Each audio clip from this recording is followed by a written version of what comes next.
J'aimerais, ô mon Dieu, Dieu de ma délivrance, remplir de ta louange et la terre et les cieux, les prendre pour témoins de ma reconnaissance, et dire au monde entier combien je suis heureux.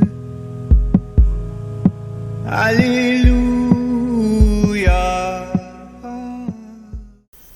Depuis 2007, la Conférence des Églises d'Europe, qui est une institution œcuménique qui rassemble des églises protestantes et orthodoxes, et puis le Conseil des conférences épiscopales pour l'Église catholique, ont décidé de développer un temps pour la création qui va du 1er septembre, qui est le début de l'année liturgique orthodoxe, jusqu'au 4 octobre, qui est la fête de Saint François d'Assise. Pendant ce temps-là, donc, il est proposé à toutes les églises chrétiennes, un peu partout en Europe, de promouvoir des temps pour la sauvegarde de la création, la prise de conscience des enjeux climatiques dans lesquels nous nous trouvons en ce moment. Il se trouve que le premier dimanche de septembre, nos sœurs diaconesses de Reuilly proposent que l'on consacre le culte à ce dimanche pour la création, à ce temps pour la création. Et pour ce qui me concerne, pour reprendre cette proposition, j'ai choisi de lire un texte qui était normalement proposé pour la semaine précédente. Dans l'Évangile selon Marc, au chapitre 7, comme nous l'avons entendu, comme vous l'avez peut-être lu déjà vous-même auparavant, nous avons donc utilisé les versets 1 à 23 comme support à la prédication d'aujourd'hui. Je n'ai pas fait ça pour le plaisir de ne pas faire comme les autres, mais parce qu'il se trouve que ce texte me semble poser des problèmes relatifs à notre compréhension de notre relation à la création, utile, intéressant pour ce temps que nous prenons là en ce moment de sauvegarde de la création, de réflexion quant aux enjeux que nous avons dans notre rapport avec la nature et les problèmes climatiques qui se posent en ce moment dans notre société. En effet, il y a une grosse question qui se pose par rapport à ces enjeux-là dans un certain nombre de milieux écologistes. En effet, on entend assez souvent le discours selon lequel si on a autant de problèmes dans le climat en ce moment et autant de défis pour l'écologie, c'est en partie à cause du fait que notre civilisation s'appuie sur le judéo-christianisme. En effet, dans le judéo-christianisme, on prétendrait que, comme Dieu a tout créé et a tout donné souverainement à l'être humain, lui, il est censé être capable de faire tout ce qu'il veut, il a le droit de profaner la nature sans aucun problème. C'est une certaine lecture du premier chapitre du livre de la Genèse, dont nous avons entendu quelques versets, où en effet il est dit que Dieu dit à l'homme « Soumettez la création, développez-vous, croissez, multipliez et vraiment exercez votre domination là-dessus ». Et puis quand on entend Jésus dans le passage de l'évangile de Marc que nous venons de relire, nous dire que de toute façon il n'y a aucun élément, aucun aliment impur qui puisse rentrer dans le corps de l'homme. Donc tous les aliments sont purs.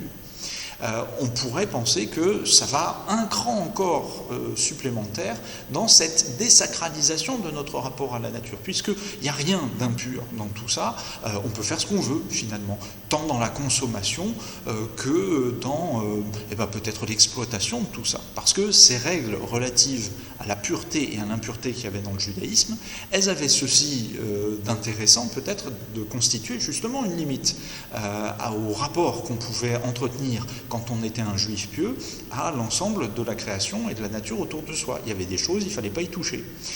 Quand Jésus vient dire non, on peut y aller, alors oui, c'est la porte ouverte à tout et n'importe quoi peut-être. Donc il me semble très intéressant de revenir sur ces textes, de réfléchir dessus et de comprendre exactement ce qu'ils veulent dire, parce que c'est peut-être un petit peu plus compliqué que ce discours qu'on entend par rapport donc à cette autorisation du judéo-christianisme laisse entendre. Dans le premier chapitre de la Genèse, il est écrit que Dieu a créé l'être humain à son image. Cela signifie que l'être humain sur terre, quelque part, représente Dieu et doit avoir un comportement dans sa relation au reste de la création qui soit comparable au comportement de Dieu lui-même lorsqu'il a tout créé, justement. Or, en quoi consiste ce comportement ? Il y a une petite phrase dans ce premier récit de la Genèse, dans ce premier chapitre de la Genèse, que vous connaissez peut-être et qu'on a entendu dans son dernier refrain, dans sa dernière reprise dans le passage que nous avons écouté. C'est cette phrase qui dit que Dieu vit que cela était bon. savez, à chaque fois qu'il a créé quelque chose, on termine par cette phrase et on conclut ensuite en disant « Il y eut un soir, il y eut un matin, ce fut le Xème jour ». Dieu vit que cela était bon. Qu'est-ce que ça veut dire, cette histoire-là ? C'est pas exactement juste un constat comme ça, de validité un peu neutre, en disant « bah oui, je vois que ça marche, ça roule, c'est bon, ça va ».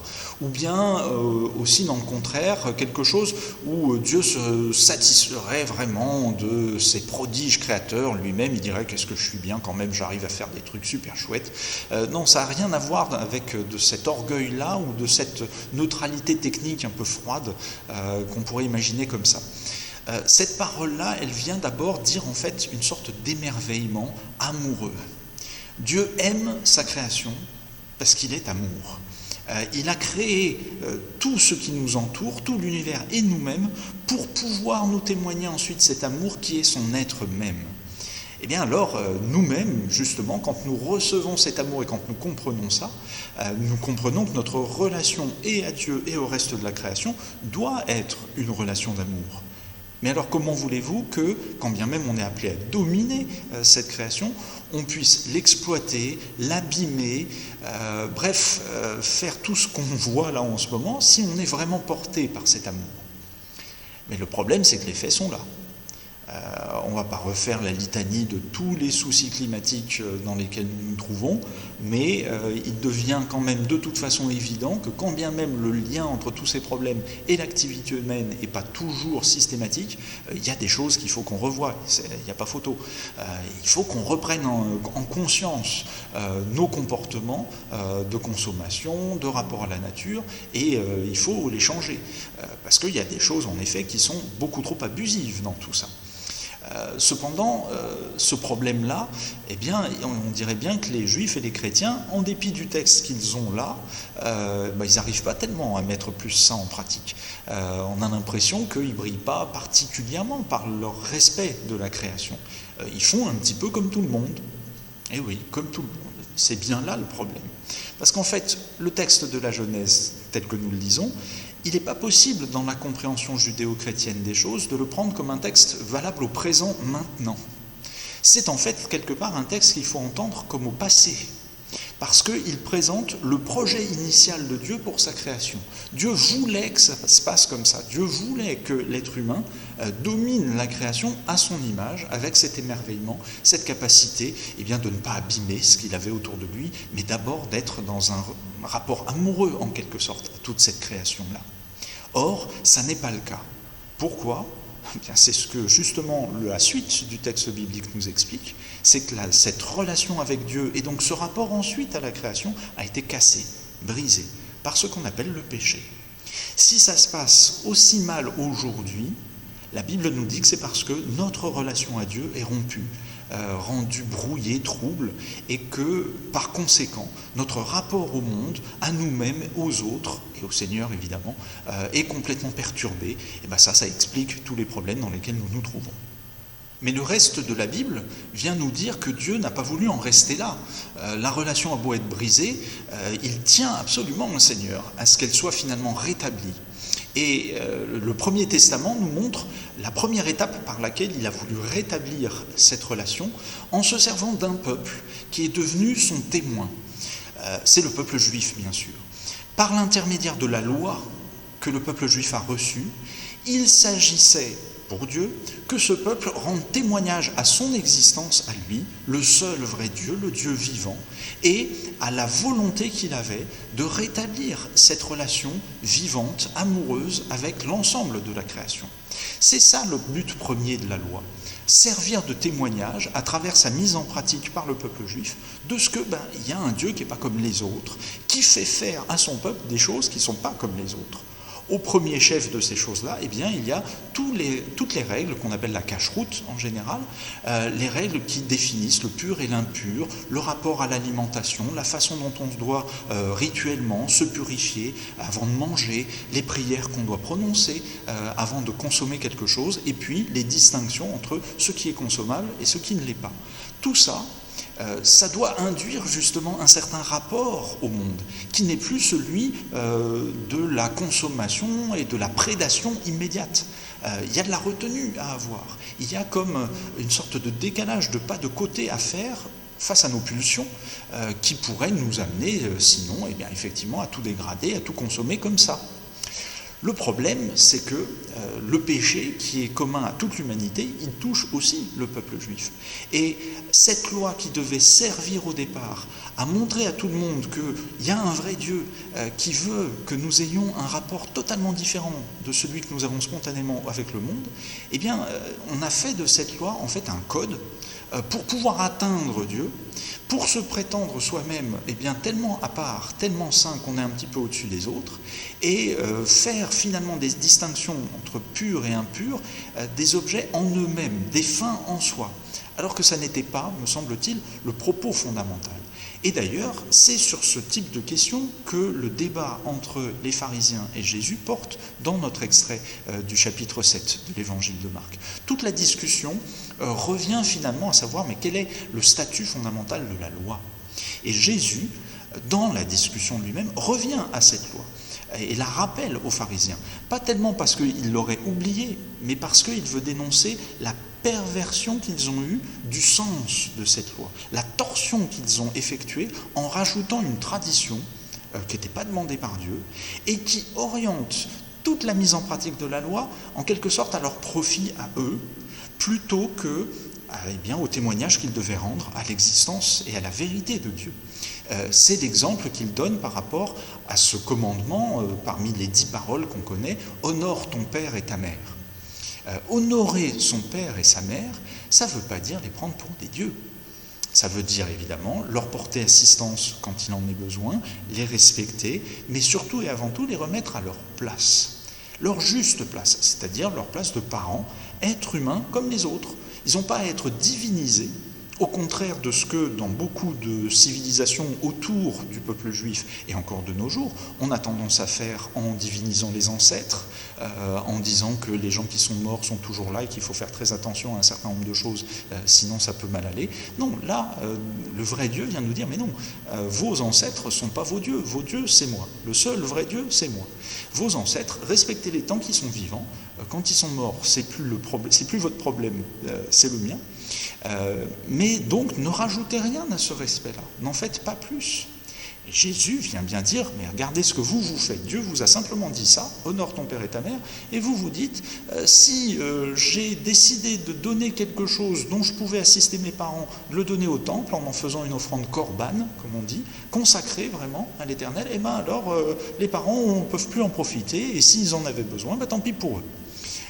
C'est vraiment cette perversion-là, cette torsion-là de la loi que Jésus vient dénoncer dans ce débat avec les pharisiens. Quand Jésus dit qu'il n'y a rien d'extérieur à l'homme qui, en entrant en lui, pourrait le souiller, mais que c'est ce qui sort de l'homme qui le rend impur, en fait, il ne désacralise pas davantage la nature, il ne dit pas aux gens « allez-y, faites ce que vous voulez, de toute façon la loi elle est complètement annulée ». Non, pas du tout. Il resitue finalement tout le problème à son lieu central et fondamental, c'est-à-dire le cœur de l'être humain. C'est là que se joue tout le problème. Et c'est fondamentalement ce qui se passe dans notre relation même à la loi. Si nous faisons de la loi finalement un moyen pour nous de prétendre avoir atteint Dieu, d'être dans une relation, ça y est, immédiate avec lui, et puis garantie, alors en effet, très vite, par nous-mêmes, nous allons pouvoir nous permettre de la tordre, nous allons nous croire autorisés à le faire parce que nous en sommes les maîtres, et alors, effectivement, on peut faire ce qu'on veut par rapport à ça. Or, Jésus vient nous dire, mais non, c'est absolument pas comme ça que ça peut se passer. Le fond du problème, il est dans notre relation. Relation à Dieu, relation à la loi, relation aux autres, relation à la nature. Travaillons d'abord à notre intériorité, à notre cœur lui-même, pour pouvoir améliorer les choses. L'enjeu, c'est donc pas de mettre plus ou moins de lois, rajouter des traditions si on pense que la loi est incomplète, ou bien tout envoyer balader au prétexte qu'elle ne serait plus valable aujourd'hui, la loi. Non, l'enjeu, c'est de travailler sur nous-mêmes. Changer, en fait, notre cœur, ou plus exactement, laisser Dieu venir le changer. Parce que c'est cela que Jésus est venu proposer aux êtres humains. Et je crois que c'est ce que Paul a compris dans le passage de la lettre aux Galates que nous avons entendu aussi. Quand il dit que finalement, ça n'est pas la circoncision ou l'incirconcision qui importe, ce qui importe, c'est d'être une nouvelle créature en Jésus-Christ. Et bien, c'est ce qu'il dit là. Tout l'enjeu en réalité, c'est notre repentance et notre conversion, notre retour à Dieu par Jésus-Christ, qui va nécessairement modifier petit à petit le regard que l'on porte et sur la loi, et sur Dieu, et sur le monde, et sur les autres, et sur nous-mêmes. Pensons à ce que nous vivons en ce moment, les différentes crises que nous traversons. Il nous est proposé pour les affronter, pour essayer de les surmonter, et bien finalement un certain nombre de gestes purificateurs. Arrêter de surconsommer, utiliser des objets recyclés, adopter les gestes barrières, se laver les mains régulièrement avec du gel hydroalcoolique, mettre un masque quand on est dans des relations sociales, etc. etc. En tant que chrétien, il ne s'agit pas d'envoyer tout ça balader et de dire non, mais tout ce genre de choses, ça n'a aucune espèce d'importance. Il s'agit simplement de les remettre à leur place, là encore. Ça n'est pas la pratique de toutes ces choses-là qui assure notre salut. Notre salut, il est en Jésus-Christ. Aussi vertueux serons-nous, nous ne sauverons pas le monde. C'est Dieu qui va sauver le monde, en Jésus-Christ à nouveau. Et encore une fois, vous voyez, le chemin, il est assez étroit. C'est pas du tout d'un côté, on envoie tout balader et on s'en fiche, mais c'est pas non plus de l'autre côté, et on applique absolument scrupuleusement toutes ces choses-là, et comme ça, on se rassure. Non. Il y a une voie médiane qui, en fait, fondamentalement, passe par quelque chose qui nous implique encore plus profondément que cette mise en pratique très, très, très scrupuleuse de toute loi possible. Cette attitude-là, c'est celle de la conversion, de la repentance. Il nous faut ouvrir nos cœurs à cette repentance, à l'action du Saint-Esprit en nous, qui va venir tout changer, changer notre rapport à tout ce qu'il y a autour de nous. Et parce que repensons simplement à ce que Jésus a dit. C'est ce qui sort du cœur qui nous rend impurs. Franchement, frères et sœurs, vous ne trouvez pas que c'est une vérité d'évidence ? Regardez, peut-être quand cette prédication sera terminée, quand vous aurez terminé soit de participer à ce culte, soit de regarder cette vidéo, vous aurez l'occasion de sortir dans la rue. Qu'est-ce que vous trouverez dans la rue ? Sur les trottoirs, sur les murs, partout ? Des mégots de cigarettes, des canettes de bière vides ou des bouteilles qui seront laissées soit sur les trottoirs, soit même sur les bords des fenêtres. Vous verrez des affiches publicitaires, de propagande pour nous inciter à toujours davantage consommer. Tout ça, ce sont des choses extérieures à nous, bien sûr, mais qui viennent en fait de nous-mêmes, qui sont le produit de ce que nous produisons et nous rejetons et qui nous salit fondamentalement. Ça ne fait pas que salir d'ailleurs la nature, bien sûr, ça la salit elle aussi, mais ça nous salit nous. Le péché, ça a principalement comme problème de venir salir notre cœur, salir nos yeux, salir notre regard et tout notre rapport au monde.